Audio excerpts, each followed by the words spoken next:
What is up, everybody? Welcome back to the Show and Go podcast. This is our first podcast of 2022. Welcome back, everybody. Let's give a round of applause for that. Yeah. Okay, just some quick house cleaning news. I'm here with Anthony, and we sadly had to put Ryan down, so he is no longer with us. He did not make it through the off season. The lockout got the best of him. You know, we are now joined by Rob Manfred in an A's and Braves jersey. How's it going, Rob? It's kind of a role reversal because Ryan was usually the one volunteering to put animals down, so this is a bit different. It's going good. Repping the Matt Olson build, A's, Braves. Thank you, Blake, for pointing that out to me and breaking. Yeah, no heart. problem. It looks great. It's a good fit. Yeah. But at least I've made the playoffs sometime in the last 21 years, so that's a positive. Yeah. Anthony's rocking the Mariners hat. Mariners you know what? hat This always. is the year. This is the year. This is the year the Mariners are going to make See the us playoffs. rise. Make the playoffs. It's a difficult decision to put Ryan down, but it was definitely the right decision. He was becoming too unhinged with the idea of baseball not being a thing. So we just had to pull the cord on him. It was the right time. Yeah. It was a little bit weird. Yeah. He got kind of expensive too. Yeah. I was thinking about it, and with our budget, it just wasn't in the books. It wasn't. Anthony and I needed, salaries, and Yeah, exactly. Ryan was just taking up that space. Exactly. Anyways, there is a new MLB The Show 22 game out, guys, if you've heard of it. Oh, Is there? a new one? So there was an old MLB The Show 22? There was, yeah, they updated. Who's on the cover of the new Oh, one? 1922?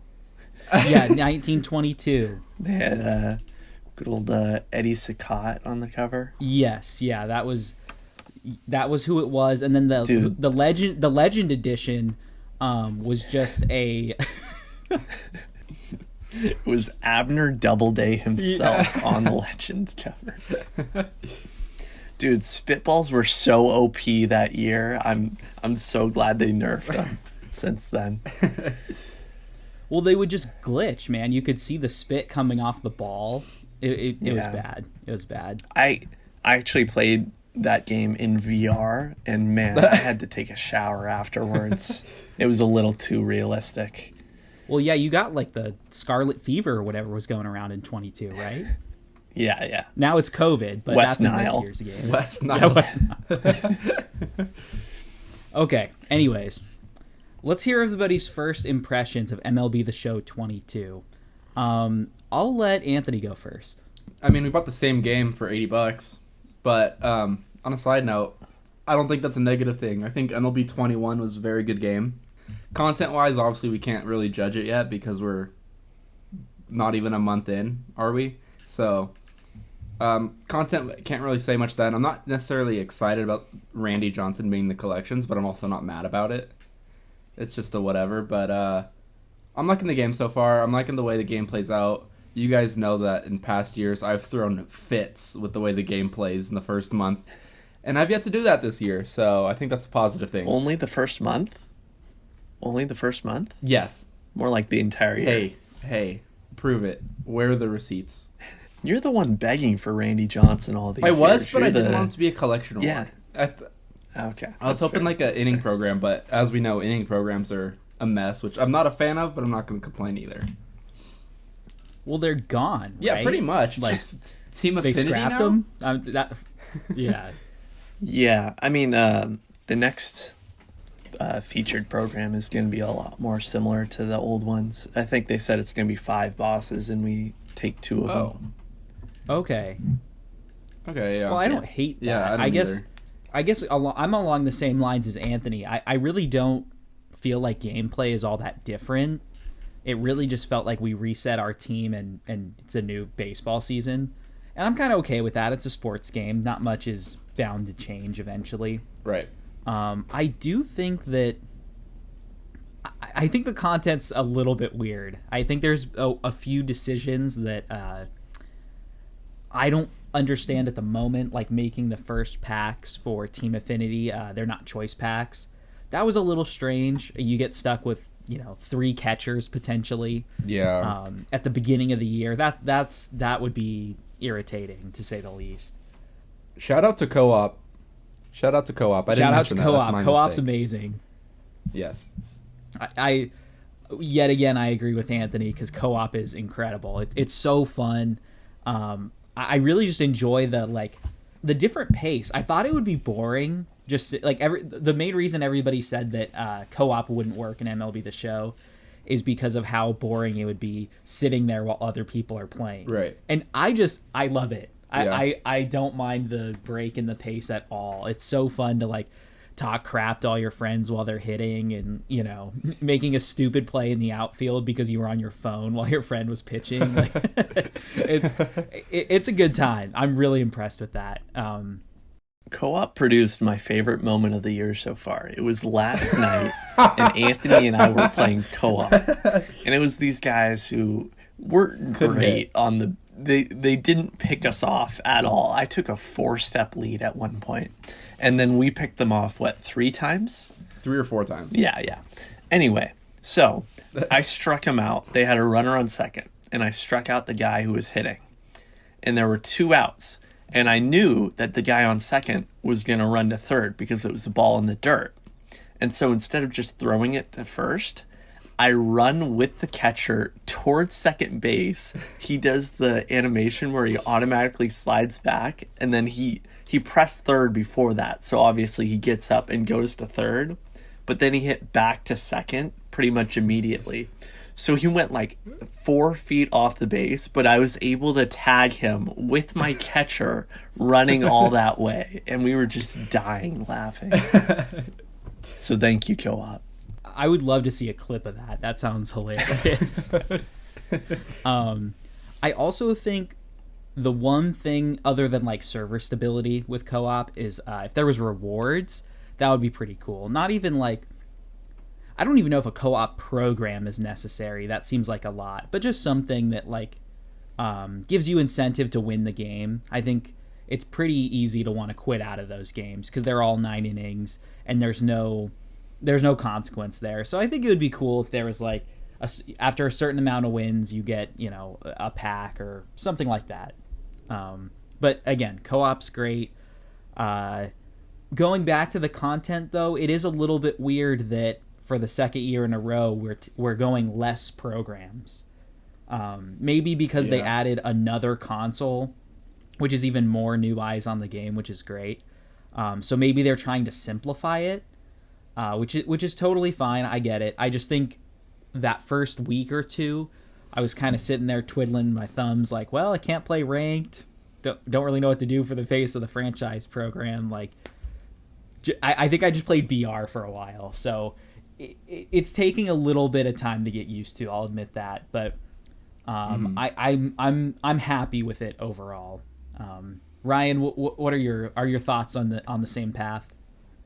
Yeah, well, we've talked about this at length, and I 100% agree with you. Although I'm surprised you say that they need to simplify it for the new console, given that the Switch is so advanced hardware-wise, and it runs MLB The Show amazing. If you guys haven't seen clips of that, it looks flawless on there. I'm thinking all the comp players are going to be switching over ASAP.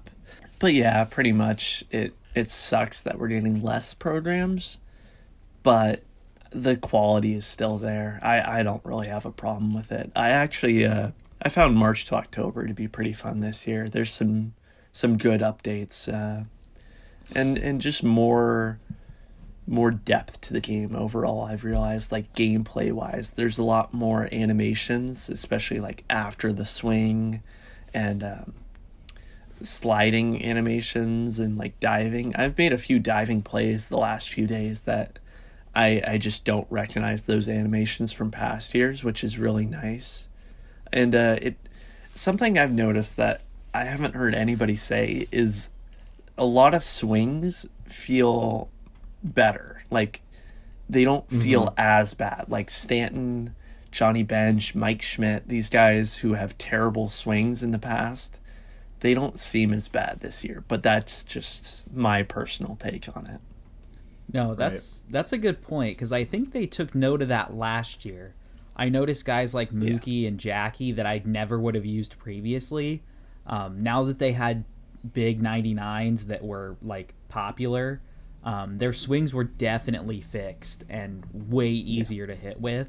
And I think they took another step in the right direction with that this year, which is great because there are so many cards that nobody uses because they have a trash swing.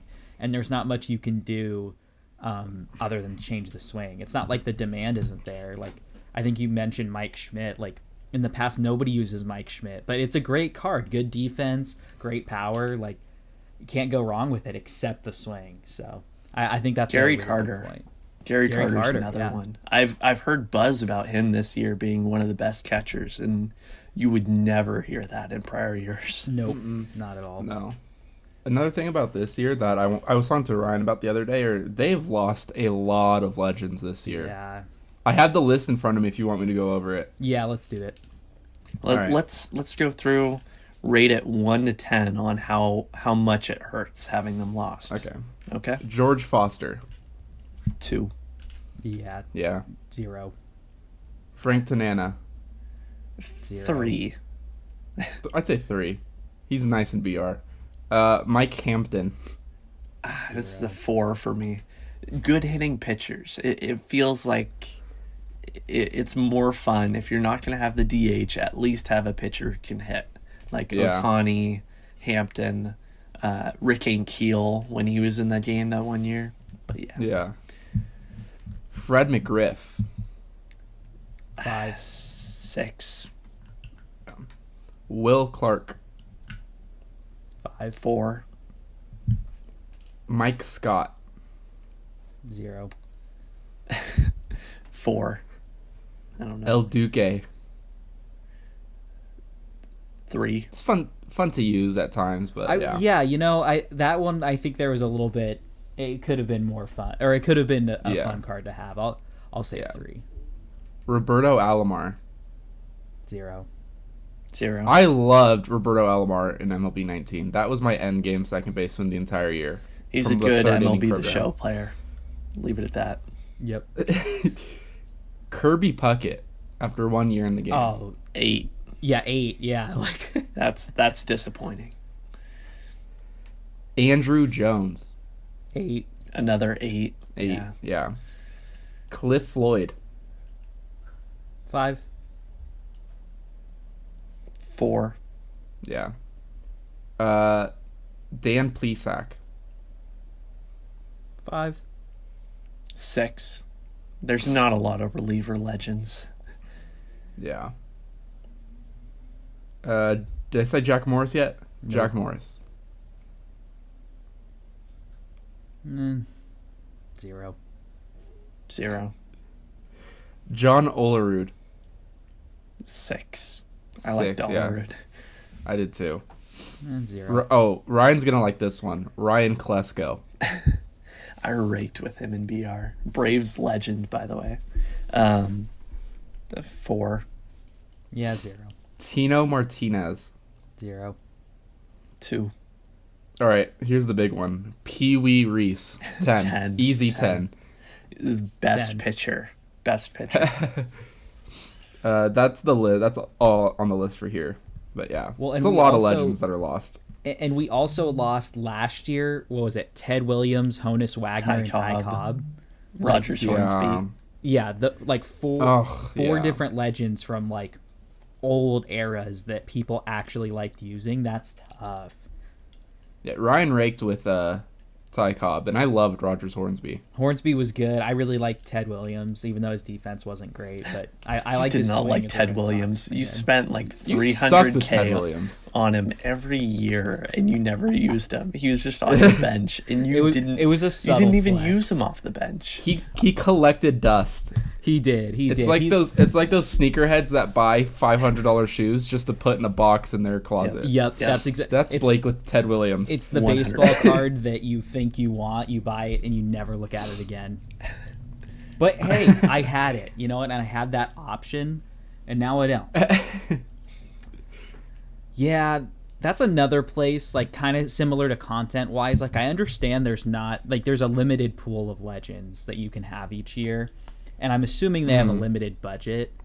So we don't know what goes on behind the scenes, but it's another thing where it's just not great for the game. No, it's not. Derek Jeter confirmed this year. Yeah. 3-2 pecked. Hey, at least they got some new legends like Andre Dawson. Yeah. What a new, exciting legend. Oh, man. He was in what, 17? No, he was in 19. Yeah, he was He in was 19. in 19 too? Oh my Anthony god, I Yeah. didn't realize it was that recent. Yeah. But hey, to be fair, for the Switch and Xbox players that didn't play in those years, to them, that is a brand new legend. Yeah, that's So it's more for them, I feel like. And I feel like they're directing a lot more of their content away from the PS4 player, or PlayStation players, I should say. I don't know. I don't know. I try not to nitpick with stuff like that because I feel like if they had their choice, they would have all legends in the game. You know, it's Right. not like 100%. it's not like they don't want legends. So Right. I get it. Yeah.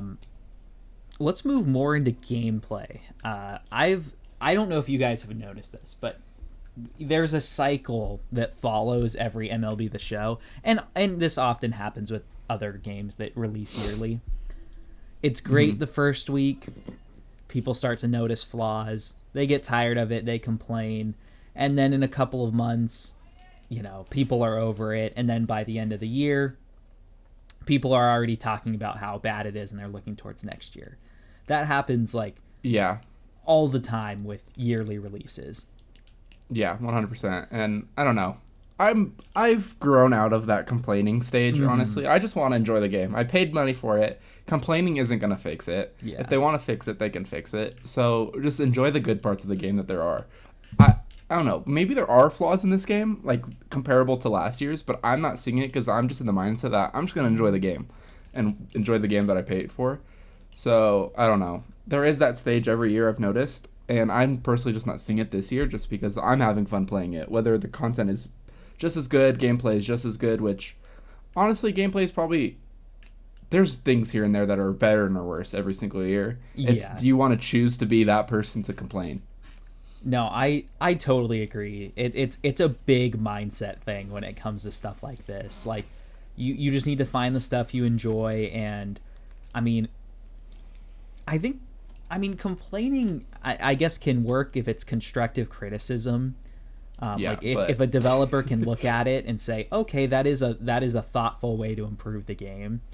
I don't think most people that complain on the internet have that mindset.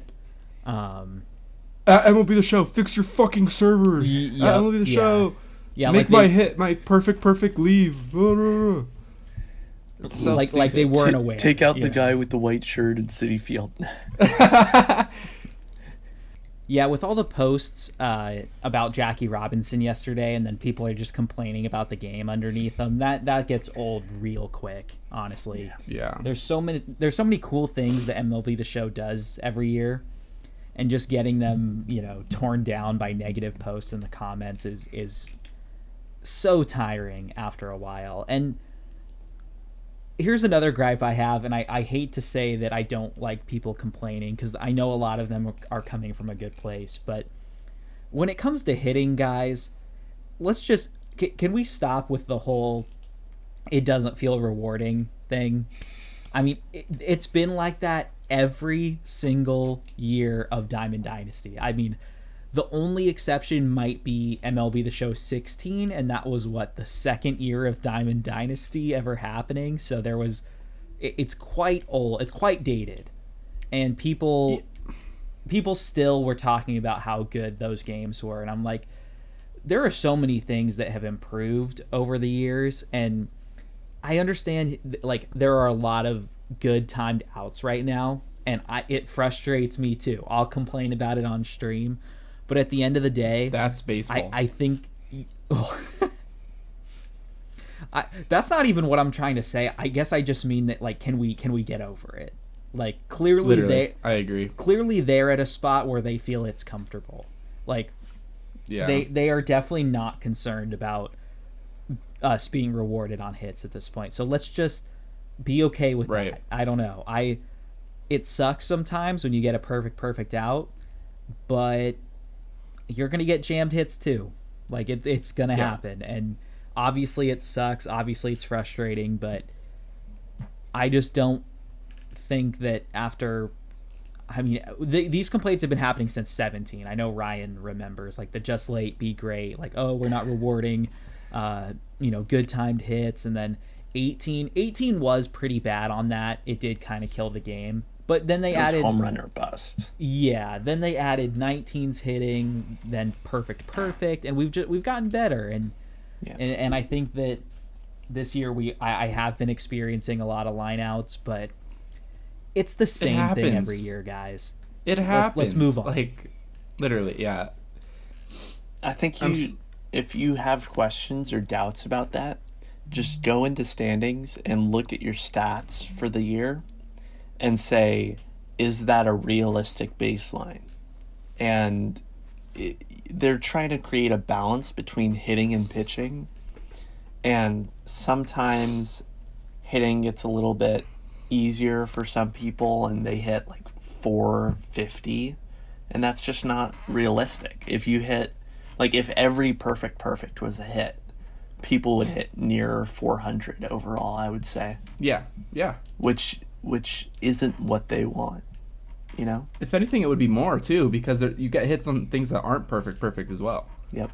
Which is just, that would be insane. Games would last, instead of like 45 minutes to an hour, like ranked season games, they'd last probably like an hour 20 to an hour and a half. And people already complain about the length of games. Yeah. Exactly. So, yeah, people need to understand, there's a medium that they need to find that balance between, which I personally don't have any complaints about. People just like to complain about anything and everything. And I guarantee you, if things were more rewarding, they would change from, it's not rewarding enough, to, every time I pitch, it's a home run. So, no, Anthony, that's a great segue, because I personally feel like a lot of the times when I'm facing a good player and they're hard to get out, you're kind of kicking yourself. Like, how are they squaring the ball up this much, And just imagine if you weren't getting flyouts, And right. I totally understand that it's frustrating and that a lot of times the worst player will win because of blue pits. And I'm not in support of that. I guess I'm just saying that, we need to take a step back from the complaining. And I think we also need to look at, what cards are you using this early in the year?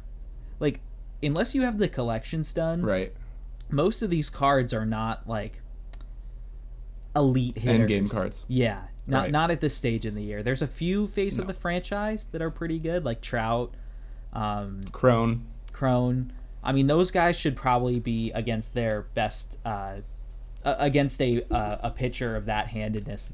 They should probably be hitting, nukes when it's a perfect. But short of those guys, there's plenty of guys that we're using. Like look at like Chisholm or Lindor or some of those other face of the franchise cards. They're not incredible. They're really solid. But look at them in a couple months and you're not going to be impressed. And so I think you guys have to, I think everybody has to remember that we're using worse hitters. It's April, Yeah. And there's still probably going to be some fine tuning with the game. So I wouldn't just write it off as MLB the line out again. No. I'm tired of that trope, and I'm tired of hearing that, honestly. It gets old. You know who I'm really tired of hearing that stuff from? The big content creators. Yeah, I honestly, like, I don't want to agree with you, but I felt the same way, man. I see so many like big creators that every year they question why they don't get the opportunity to work with San Diego studios. And I'm like, go ahead and look at your Twitter account, bud. let's see what the ratio of positive to negative tweets are about the game. Yeah. Ratio? Ratio? Let's go ahead and look at that Twitter feed, bud. Let's scroll through and see how many times you bashed their game or called them out for something. Like, do you really expect them to reward you for that? No. Like, and people always talk about like how they're going to be honest, or that's just how they are, and that's fine, but accept the consequences of that.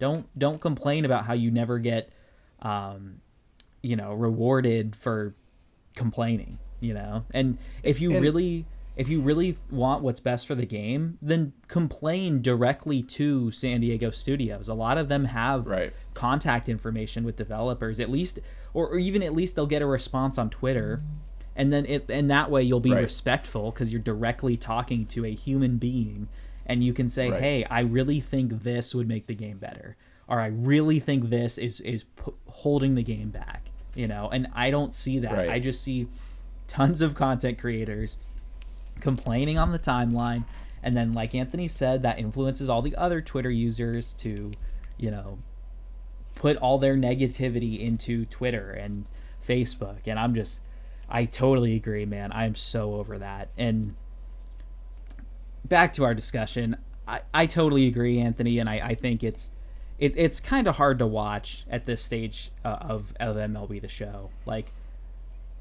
I just think we need to move on a little bit, especially when, again, I'm not naming anybody, but there's plenty of people that do this that are relatively big in the MLB The Show community, where their content is just completely based off of complaining about the game. Go through some of these people's TikToks, go through their Twitch, go stop by their Twitch channel.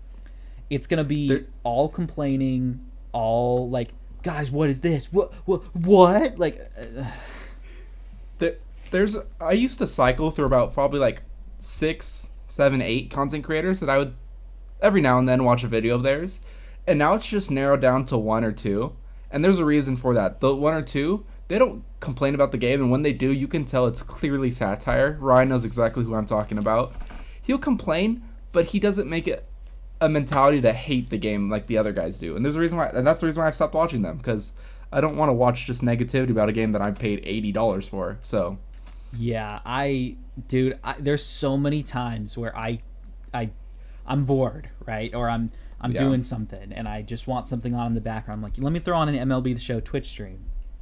Throw it on. I'm like, okay, cool. No gameplay. You can watch for 45 minutes. No gameplay. Just complaining, talking about, I mean, God knows what. Like, it's fine to do whatever you want on your stream. Not what I'm saying, but it's just there's so many things that they do other than play the game, like complaining and just sitting there. And I'm like, guys, can we, like, I want to watch gameplay, man. Like, like Anthony said, I've strayed away from people I used to watch in the past because in their streams and on their TikToks, they're just not playing the game. Like, that's the reason why I come to watch, is to watch you play the game. I don't come to watch you complain. Like, that just is such a waste of time as a viewer. And the thing that sucks too is that stuff like that still gets views because people have their confirmation bias where they want to be like, yeah, I'm having issues with the game, I want to watch that because I agree with that. So yeah, a lot of it starts from the content creators, and just sick of it. All right, moving on. I have a tweet here of a YouTube comment that I want to get your guys' opinion on. Okay. So, All right. Shout out Shelfie. I saw this this morning. Yep. Good job. Good job. Of a YouTube comment by Zach Wiley, or Zach. He spells it with an H. Zach. He says, would be pretty cool if they added supercharging for legends on days they had significant milestones in their careers. Would make it where we'd actually use some of the lower legends. I think this is a really exciting idea. Anthony, since this is your first time hearing it, I want your fresh reaction. I honestly think that's genius. They would need to market it to be like, make sure to use this card on this day, or like today, because they're supercharged for they hit a cycle on this day, or like they threw a no-hitter on this day, or, I mean, sure enough, they could have a no-hitter card, but you understand what I'm getting at. Just like, yeah. Even the 99s, they could do a +5 boost or something. Yeah. Yeah. Yeah. No, yeah, I like that a lot, honestly. Like, let's say they give, I don't know, Kershaw an MVP card, right? He's thrown a no-hitter. Give him on like this day in history, no-hitter for like 48 hours. Obviously, that's not just that day, but based off how supercharging works, I love that, honestly. Shout out Hanley Ramirez for making a play that made it a no-hitter. And by making a play, I mean making an error. Or like Hank Aaron's 715th home run. Or just the perfect example. Yesterday, Jackie Robinson Day. Yep. We get an 88 Jackie. That is not going in most people's lineups. No. Mm-mm. Now, if you supercharge Jackie on Jackie Robinson Day to where he's a 95, then you have Yes. people using Jackie Robinson on Jackie Robinson Day. Yeah. I love Like that. the 42 number is cool, and I'm really glad they did that. But Mm-hmm. it's about Jackie Robinson. It's not just the number. And I know Yeah. it's a reminder of him, but have him in everybody's lineup, you know? Yeah. that's I like that. I really like that idea, and there's just so many things you can get creative with here. Like take a all contact guy like Tony Gwynn, let's say, who has sneaky pop, by the way. Oh, for reference, Blake was asking us one night in BR who he should take in the high diamond round, and he listed off who it was, and he mentioned Tony Gwynn, and Ryan goes, "Draft Gwynn. He has sneaky pop." 36 power. I know what's going on. I sit quietly because I don't want to spoil it or Blake to catch on. Blake goes, "Okay, I'll draft Tony Gwynn." Ryan goes, "Blake, I've never used that card in my life." So Like, draft that Tony BR Gwynn. run go. Dude, I was hitting like 500 with Tony Gwynn. Like it worked out. It worked out. And to be fair, it was a toss up between him and 99 Randy in a BR draft. So I went with Tony Gwynn. Anyway, Yeah. take Tony Gwynn for example. Let's say there's not even like a milestone, but let's just say there's a day where he hit 2 or 3 home runs in a game. I don't even know if that happened, but let's say it did. Let's say he hit 2 bombs in a game. Then he's at 36 power or whatever. Bump him up to 80. Just have Tony Gwynn have 80 power for a day. You know, everybody's going to be using Tony Gwynn. That'd be awesome. Like, he's got such a good swing and like every tool other than power. So just having him have power for a day would be really fun. And just another way to get lineups more diverse, which is something they've talked about in the past. Yeah. No, that's a great way to get away from the I'm going to use this lineup and only this lineup, like a couple months into the game where you only use the same cards until one more card changes out. And yeah.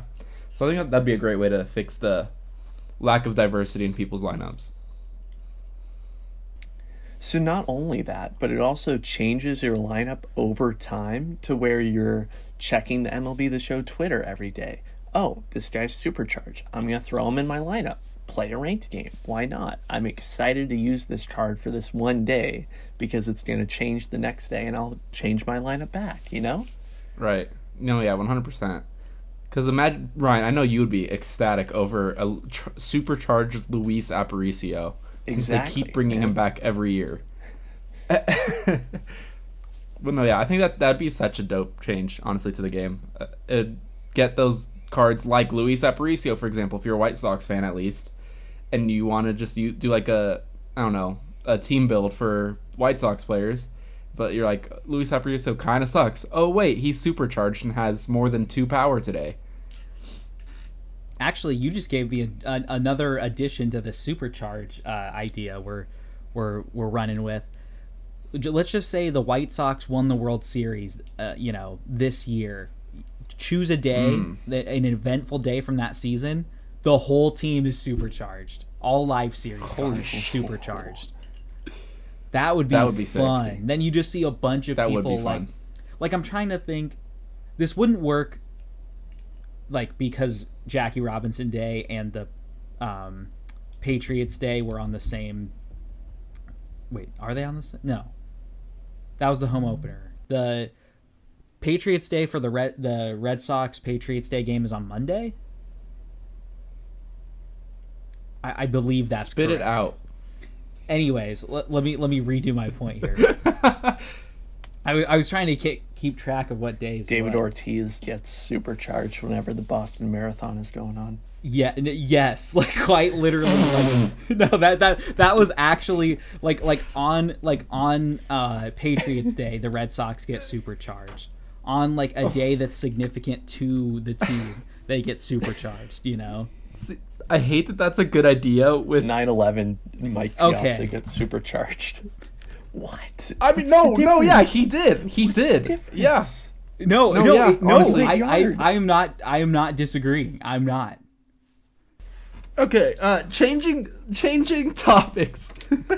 Good God, let's not get into 9/11 on a podcast about baseball. Okay, should we stray into actual baseball now? Yeah, let's do Sure. a quick opening week recap, or opening couple weeks, I guess it's been. Yeah. Do you guys want to get the A's comments out of the way first? Do we have enough time? Listen. So I decided to watch Moneyball last night after I got off, and it just reminded me. There's one quote in the movie by my boy Billy Bean, Brad Pitt, saying how it's just a fucking cycle with the A's. And we're like, what, Ryan? Since Moneyball, since 2002, we're now hitting like the fourth cycle of this rebuild. Yeah. 2002, Yeah. If you're counting that one. 2006, 2012, and now this one. I'm just so tired of it, dude. I'm so tired of it. We have the third richest owner in baseball, and we couldn't keep Matt Chapman or Matt Olson or... Net worth doesn't equal liquid value.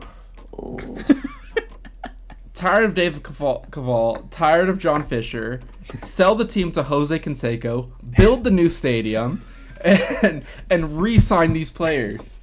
Because you know what? I can already tell, Ryan, I love Christian Pache from these last couple weeks. I love Pache, the way he plays. He's and excited. I know it's gonna hurt once he becomes a star, and we have to get rid of him for nothing. Yep. So, Ryan, what's your take? I mean, I'm just sort of... It kills me that the A's aren't good right now. But, I mean, it shows how there's always an opportunity to be excited about guys. Because you go into this year and you say, oh, this team's not going to be fun. We lost so many guys. And then you find new guys to root for. And this applies to every team. Even, like, looking as an outsider to the Pirates, it's like, oh, there's Brian Reynolds and nothing else. But Pirates fans, you have O'Neal Cruz, who's a 6'8" shortstop.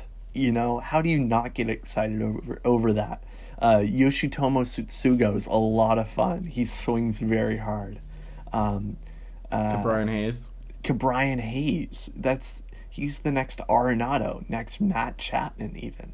You know, it shows appreciation for your team, and I'm just on the downswing where you don't have that emotional attachment of, oh, it hurts when we're not winning, because you're expecting not to win.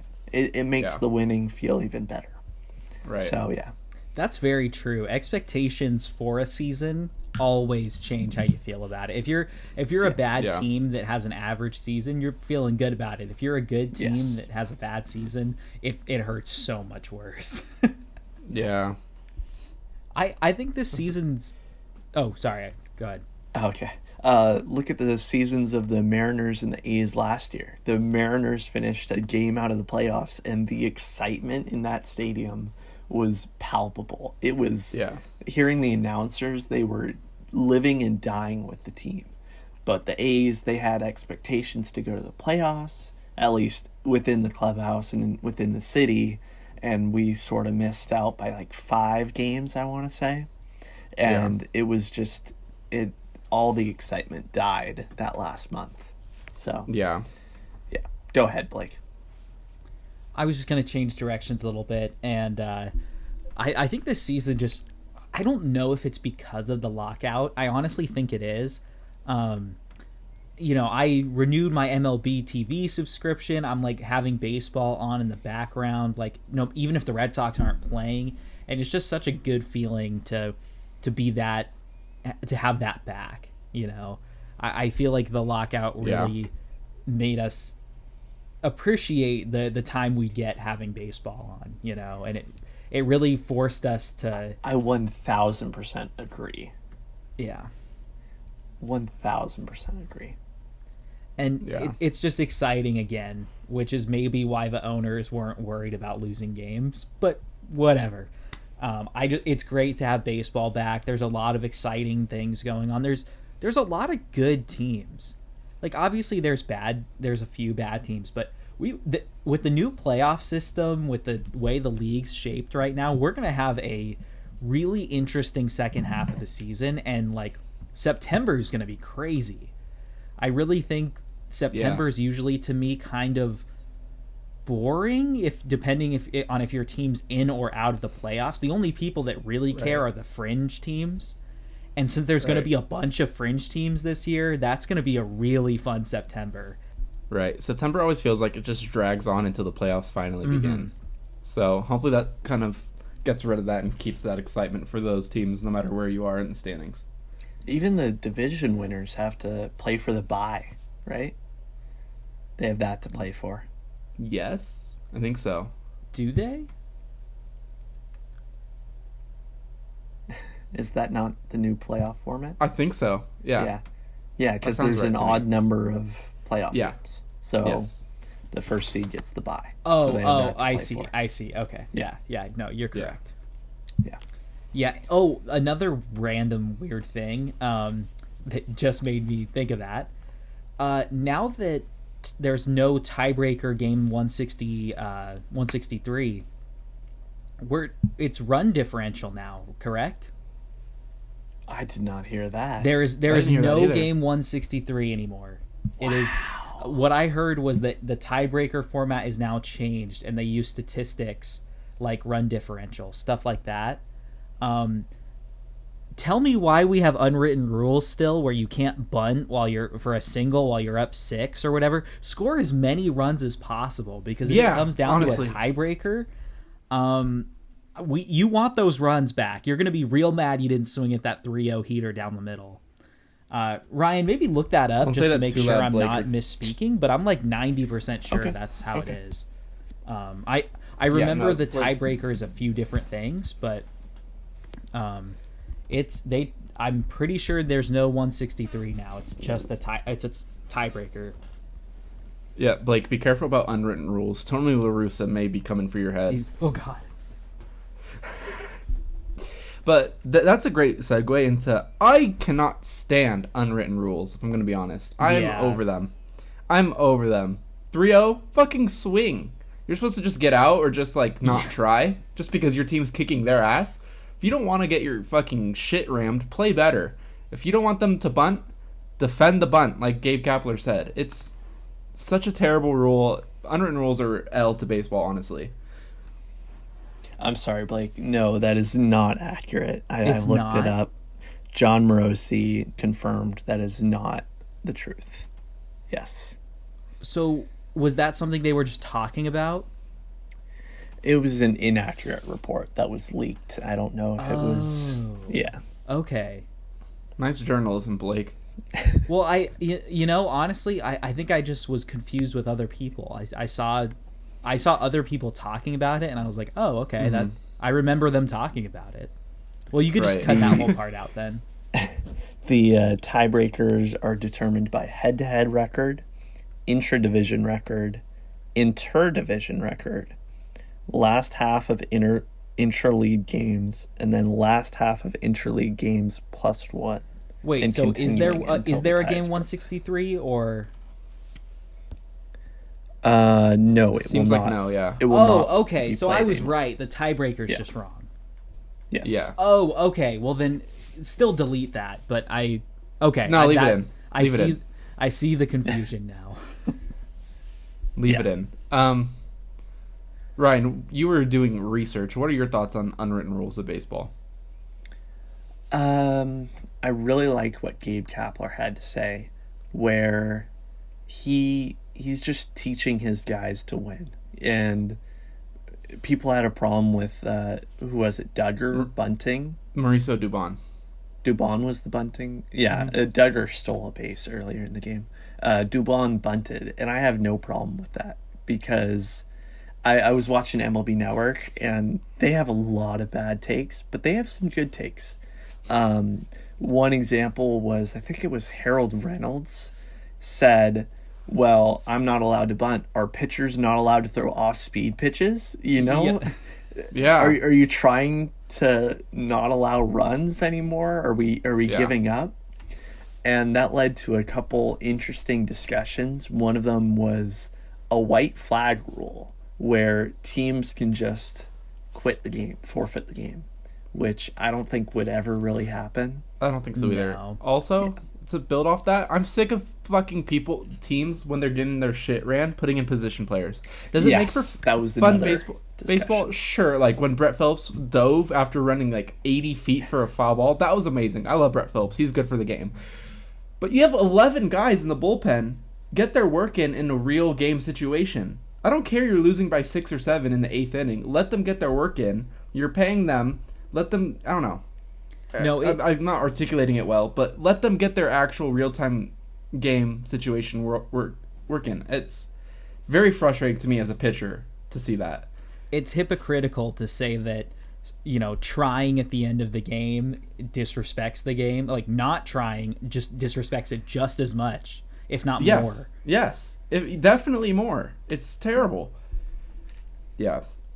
And also... We got time left. I know, situation. I see that. With Mauricio Dubon bunting, I 100% do not have an issue with that. He's a pretty young player on the Giants, right?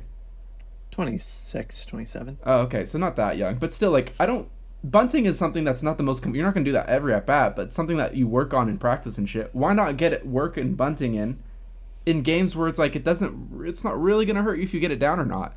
I don't know. And that hit, it's so hard to hit at the big leagues. You could be out of the league by the end of the season. Like, he needs as many hits as possible. It's just... Yeah. I don't... You talk about arbitration. Yep. They look at numbers. Do they look at, these are your numbers in games that weren't decided by 6 or more runs? No. They look at your numbers. And this is a difference between, like, $10,000 for a guy if he has an extra home run in a game. You know, it's hard to quantify, but that's realistic, Yeah. And you're asking him to forfeit that money because it hurts your feelings? Literally. Like, I don't care. And it's funny. The Padres are on the other side of it. I know it's a new manager. It's Bob Melvin, and he feels his guys are disrespected. I love Bob Melvin. I have all the respect in the world for him. Yes. But he's wrong here. You know, I agree. It's not disrespectful to try to beat your opponent. It's even more respectful, because you're acknowledging the fact that they can come back. They're a big league team, Yeah. Yeah. Unwritten rules are trash. They need to get rid of them. I don't know. I don't even know how you go about getting rid of unwritten rules, but honestly, just let the kids play. Yep. Yep. I think that's a good place to end it if you guys are good with that. Yes. I'm good. Okay. Shout out Stephen Kwan. Shout out Stephen Kwan, Rookie of the... Imagine if Stephen Kwan wins Rookie of the Year and over all three of Torkelson, Witt, and Rodriguez. You just can't quantify his value. I know. It's unquantifiable. Watching him play, you're gonna want to hit the Quan. You know what I mean? It's almost like he has this like godlike power, like he's Obi-Wan Kenobi or something like that. Like this force behind his bat. I just want him to win Rookie of the Year so bad. Okay. All right, I think that was a reach. That was a reach. All right. Yeah, if you guys are still listening, please make sure to follow us on Instagram, Twitter, and TikTok. TikTok is where we're going to primarily focus a lot of our content. We have some pretty funny TikToks up there already, made by myself and Blake. Ryan has not contributed a funny TikTok yet, so shout out Ryan for that. But yeah, make sure to follow our socials. Link in bio.